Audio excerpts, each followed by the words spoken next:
viešpats iškėlė dvasioje. Tai brangus Dievo namiškiai, pakviesiu atsiversti laišką Kolosiečiams. Ir žinot, kodėl taip susidūriau su tokiais klaidingais mokslais. Ir mes neturime pamiršti, kad Kristus tai nėra vien atpirkėjas, jis yra ir mokytojas. Ir Kristus mus mokė, reiškia tai, ką buvo pasiėmęs iš tėvo. Nemokė į savęs, jisai mokė, jo mokslas buvo iš aukštybių.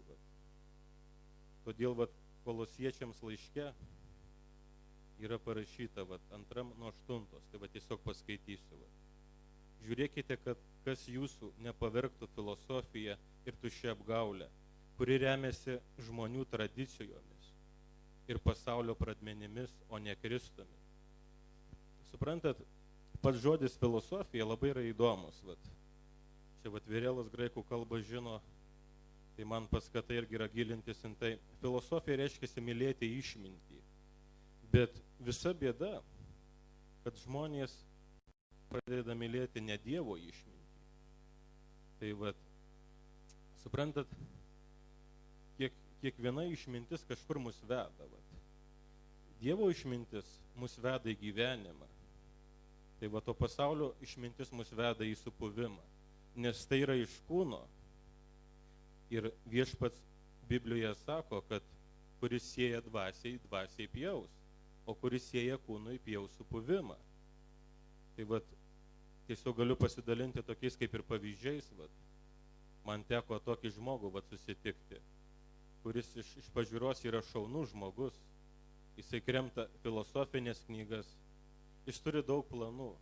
Ir žinot, tie planai jam nesiseka. Tai jis atmeta Dievą. Tai yra labai baisu, kada žmogus atmeta Dievą. Kada sako, esu kažką baigęs, tu čia nestudijavęs ir tu man nebeaiškink. Tai jeigu yra kažkoks mokslas, yra mokytojas, tai reiškia, tas mokytojas yra irgi kaip ir mokinys. Ir jis tą mokslą iš kažkur pasiėmė. Suprantat, ir galima įvardinti Dievo išmintį. Ir pabandysiu tai įvardinti. Jokūbo laiške, yra sakoma, kas yra tikroji išmintis, kas yra Dievo išmintis. Tai bet išmintis kilusi iš aukštybių, pirmiausia yra tyra, paskui taikinga, švelni, klusni, pilna gailestingumo ir gerų vaisių, bešališka ir nevedmainiška. Tai tiesiog dabar perskaitęs atsimeniau, kaip Jėzus sakė. Suprantat, Jėzus yra tuo nuostabus, kad jis nepaliko mūsų nežinioj, nes yra, kaip sakiau, daug klaidingų mokytojų, kurie mus moko ir palieka mus nežinioj. Tai Jėzus sakė, reiškia, kad mes pažinsime juos iš vaisių. Kai blogas medis negali duoti gerų vaisių, taip geras blogų. Tai linkiu visiems, reiškia, pasižiūrėti į tuos giriamus mokytojus, kuriuos giria pasaulis, kokių vaisių jie duoda. Dažniausiai tie vaisiai būna nekokie, tai būna nesantarvė, tai būna neapykanta, nes ta išmintis jinai nėra iš Dievo. Ir ta išmintis negali duoti gyvenimo mums. Vienintelis Dievas, reiškia, mums per žodį duoda gyvenimą. Tai ir kartu kreipsiuosi į šeimas, kad visa, reiškia, ta neteisinga išmintis, čia toks kaip ir palinkėjimas, turėtų likti už durų. Nes Dievo žodis, jisai duoda gyvenimą. Čia yra gyvybės žodis. Mes kasdieną atsinaujiname, kada valgome šitą Dievo žodį. Mes turime atsinaujinti. Ir, suprantat, žmogus neturi galvoti, kad paskaičiau vieną kartą ir man užteks. Dievo žodis yra, jo neįmanoma įsemti. Jis yra beribis. Jis yra atsinaujinantis ir žmogui yra būtinybė tą žodį valgyti kasdieną. Nes lygiai tas pats, kai žmogus kūniškai nusilpsta, taip žmogus silpsta ir dvasiškai.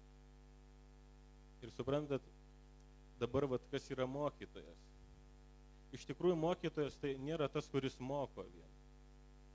netgi irgi pradedu, tiesiog nešu gerąją naujieną. Gerąją naujieną. Kaip Jėzus iš tėvo nešė, jisai savęs nemokė, jis sakė, mano mokslas yra iš tėvo. Taip ir mes, reiškia, turime nešti iš Kristaus tą mokslą.